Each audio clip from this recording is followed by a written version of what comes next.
Which games are must bets for week 5 of the 2023 NFL season? What's going on, Gridiron Gamblers? It's Mitch back here with another week of my favorite picks versus the spread. This week, 5 favorite picks versus the spread for week 5 of this NFL season.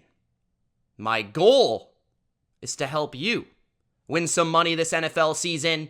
If that sounds good, don't forget to spike the like button and subscribe for weekly NFL best bets just like this. Get in that comment section. Let me know your favorite bet versus the spread for week number 5. Last week, horrible, atrocious, disgusting. Our first below 500 week of this NFL season, and hopefully our last.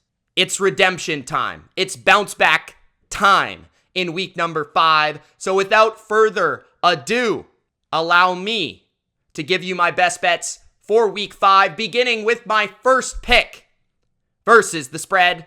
That is the Kansas City Chiefs. Yes, even after Patrick Mahomes scrambled, looked like he was going to cover the spread and help me last week, and he didn't. I'm still going with the Chiefs. I'm still going with Andy Reid, Patty Mahomes boy, Travis Kelce, and even Taylor Swift. The Chiefs are favored by 4, maybe 4.5, depending on where you're betting. I'm taking Kansas City on the road at Minnesota. Yes, the Vikings have a very good offense. And yes, they have Kirk Cousins, Justin Jefferson, TJ Hawkinson, Jordan Addison. But one thing they do not have is the Jets' defense. One thing they do not have is a defense that can cause mistakes, turn the football over, versus Patrick Mahomes the way that the Jets were capable of. They did that to Josh Allen as well. Don't forget that. The Chiefs, I felt like they took the foot off the gas in that game versus the Jets. I don't think they do that 2 weeks in a row. The Vikings can score, but I just don't see the Chiefs really being stopped in this game. If Brian Flores is going to blitz and play man coverage, the Chiefs will dice it up. If he's going to sit back in zone coverage, I just feel like Mahomes will scramble around, buy time, and find his targets, and Andy Reid's scheme will do the work. And at the same time, the Chiefs have been able to run the football really well. Their offensive line is playing really good, and for the most part this season, Mahomes has played well as well. Travis Kelce has definitely shown up this season, even with the distraction. And the defense of the Chiefs has been really, really good this year, other than allowing Zach Wilson to have the best game, maybe of his career. So I expect a bounce back in focus for the Chiefs this week, and I think that's enough for them to at least cover this game by a touchdown. 4.5, it feels short. I understand the Vikings and the Chiefs, they love to play close games, but I don't feel this is the Vikings of last year. Their defense is not very talented. I don't think they can keep up with the Chiefs offensively. And if the Vikings really are not able to match into the high 20s, low 30s against a good Chiefs defense that has a couple guys like Chris Jones that can get after the quarterback, George Karlaftis is having a good year, Snead and McDuffie are a good corner duo that can take on these Vikings receivers. I feel like this is by far the toughest test of the Vikings season so far, and they have not fared well versus much worse teams.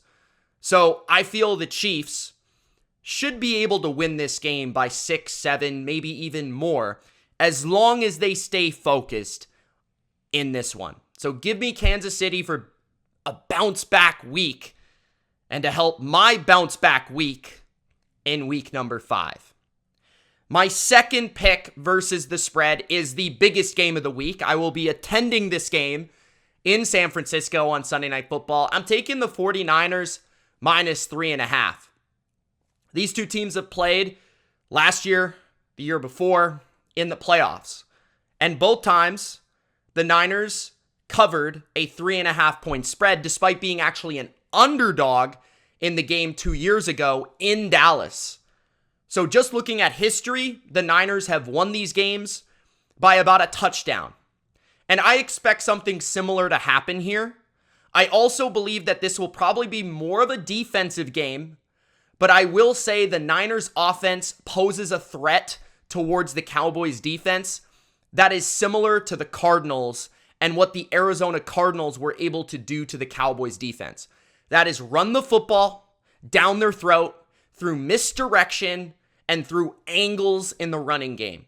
The Cardinals were really able to attack the Cowboys downhill and really able to use that aggressiveness against them. And there's no one better at that in the running game from a scheme standpoint than Kyle Shanahan. And I believe Kyle Shanahan, Christian McCaffrey, he's going to rely on this running game to really dictate the game state. And I believe if the Niners get a lead here, it's going to be really tough on the Cowboys. A Cowboys team that's been kind of untested from a close game standpoint. The only close game they had this year, they lost. The other games, they were able to take a lead early against the Giants, against the Jets, against New England. 3 really bad offenses, right?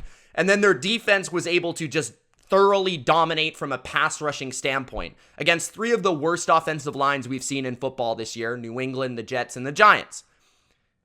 San Francisco, I feel, could get behind and win this game because of what they have at receiver, because how well Brock Purdy's playing. But I also believe that if they get a lead in this game, they're definitely going to win because they have the running game. They won't make mistakes offensively. And then defensively, they can really rush the quarterback, and that's the way they love to play. The Niners just choke you out when they get a lead. So I could see the Niners winning in both ways. The Cowboys offensively have really struggled, especially through the passing game and especially in the red zone. You're going to need to be able to cash in the red zone in a game of this magnitude. The way the Niners offense is playing right now, it's a well-oiled machine.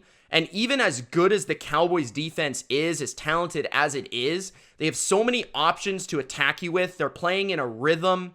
Kyle's just dealing with his play calls. Brock Purdy is playing unbelievable in big moments. And Christian McCaffrey is simply unstoppable right now. I think Brandon Ayuk is going to be a problem for this secondary. I think Debo could really break some plays open after the catch. George Kittle is another guy you have to worry about. I just think this Niners team is a lot better than even the highest of the high on this team analysts are. Like, it's crazy. I feel like this team is complete. They have very few weaknesses. They're at home. So we've seen weaknesses in the Cowboys. We've seen areas of concern. We've seen run defense issues at times. We've seen the loss of Trayvon Diggs. We've seen the offense maybe not always be in rhythm through the passing game. The play calling may be a bit simple. The red zone offense suffer. We've seen things about the Cowboys that aren't great, aren't finely tuned. The Niners are the opposite. They're playing great defense. They're playing great offense. They're playing great special teams. Maybe they haven't been as tested, I guess, but man, this team just feels like a juggernaut, and you're getting them at home under a touchdown versus any opponent. That might be a bet. So I've got the Niners right now, the way they're playing. I am going to this game. I'll be cheering for the Niners, and I will be backing the Niners -3.5. My third best bet for week number 5 is an ugly one, but it's necessary. The Pittsburgh Steelers +4 at home versus the Baltimore Ravens. These games are just always close. It's similar to my bet on the Commanders last week. The Steelers and the Ravens have played to a 1-score game, and even closer than a 1-score game. I want to say a field goal game their last 4 games in a row. That is crazy. So you're getting 4 points with the home team in this matchup. It's pretty much an auto bet for me. The Steelers are coming off an ugly, embarrassing loss. The Ravens are coming off a win where maybe it looked prettier than it actually was. They played a backup rookie quarterback, a good defense in Cleveland, but a team that just wasn't the same without their quarterback. So there wasn't a lot to take away there. The Steelers are coming back home in a Mike Tomlin rah-rah spot to get his team going as an underdog. It's probably not going to be Kenny Pickett. It might be Mitch Trubisky, and honestly, that might be an upgrade here. The Steelers offense is kind of ugly, but I feel like the familiarity with both teams, the way the Steelers defense has shown up against Lamar Jackson in the past, and the fact that the Ravens are heavily beat up and have a lot of players on the injury report, this just feels like a grinded out affair in Pittsburgh where that atmosphere, that stadium, the home crowd, the Steelers, I think, will really get up for this game and they'll play extremely hard. So I think it's a grinded out game. Maybe the Ravens win, but not by more than 4. My fourth best bet for week number 5 is the New York Jets getting points at the Denver Broncos. They're getting 1.5 points currently. I like the Jets here. I just feel like they're the better team. They're the better roster. And yeah, Russell Wilson is the better Wilson out of him and Zach, but the Jets are better. I mean, and you're getting Zach Wilson with confidence here, I think. Like, a lot of people are saying that Zach can't replicate what he did against the Chiefs, but I actually feel like they found a bit of a formula here against a much, much, much better defense in Kansas City than the Denver unit. Yeah, Denver might be getting Justin Simmons back. I love Justin Simmons as much as anybody. This is literally the worst defense in NFL history through 4 weeks. So I don't know how much they can get better based on one player. Now, the Jets are not a very good offense, but I feel like they'll be able to run the ball a little bit. And we've seen that when they can run the ball, they can utilize play action, they can protect Zach. That was the best offensive line performance they've had all year against Kansas City last week. And then you've got some targets that Zach seems to be building a rapport with. Alan Lazard in big moments, Conklin's coming through, and of course, Garrett Wilson. So it feels like Zach, as long as he protects the ball, I think the Jets have a very good chance of winning this game on the road. Their defense is extremely good and talented and just tough to move the ball against.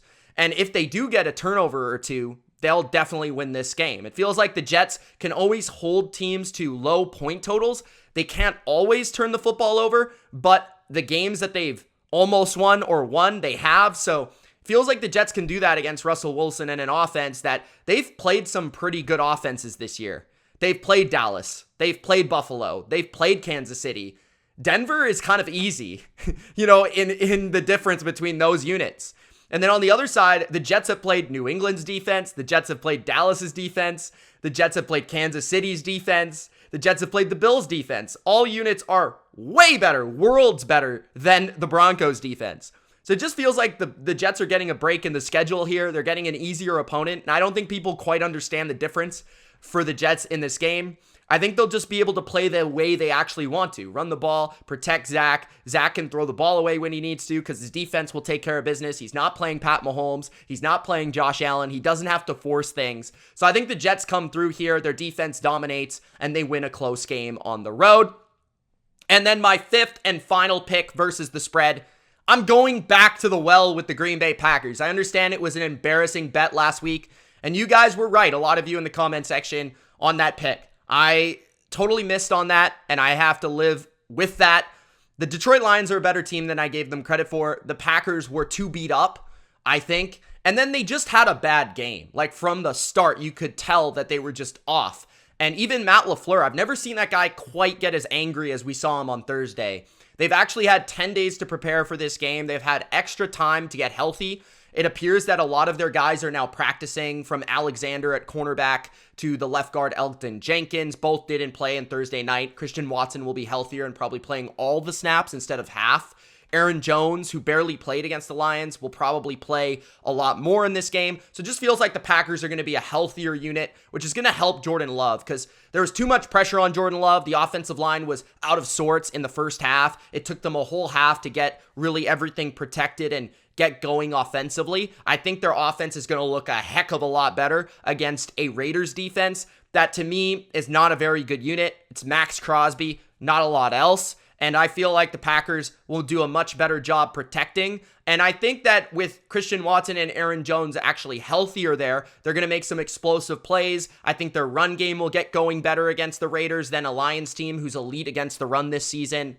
And then the other side of the ball, the Packers defense, it hasn't been half bad.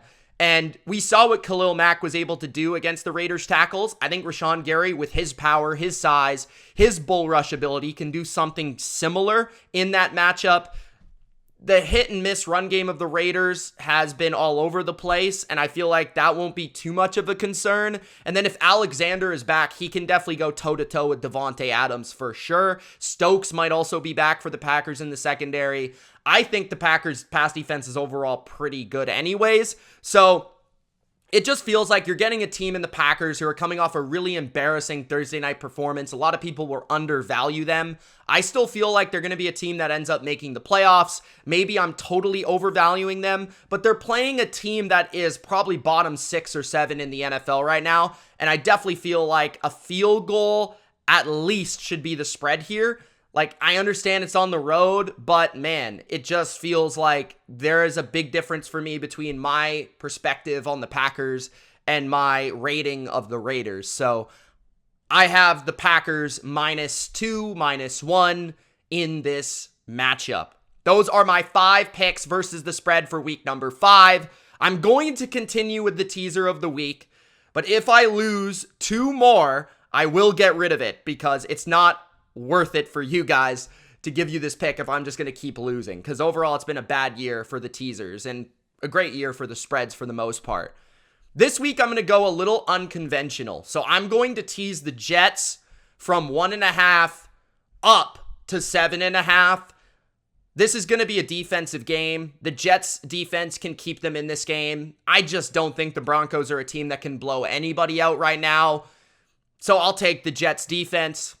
And then, this is the unconventional pick. I'm going to take the Dolphins down from 11 to -5. So you're crossing 8, 7, and 6, which are pretty key numbers in the NFL. And I think the Dolphins will score a ton of points in this game. The total is high, which means that getting it under 6 and 7 does make a lot of sense.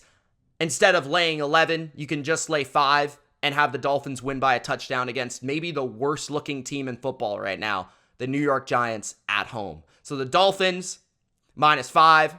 The Jets, +7.5. Teaser of the week for week number 5. Those are my best bets for week 5. Let me know yours in the comment section below. It's Mitch. Thank you so much for watching. Gronk spike the like button. We'll see you in the next video. Peace.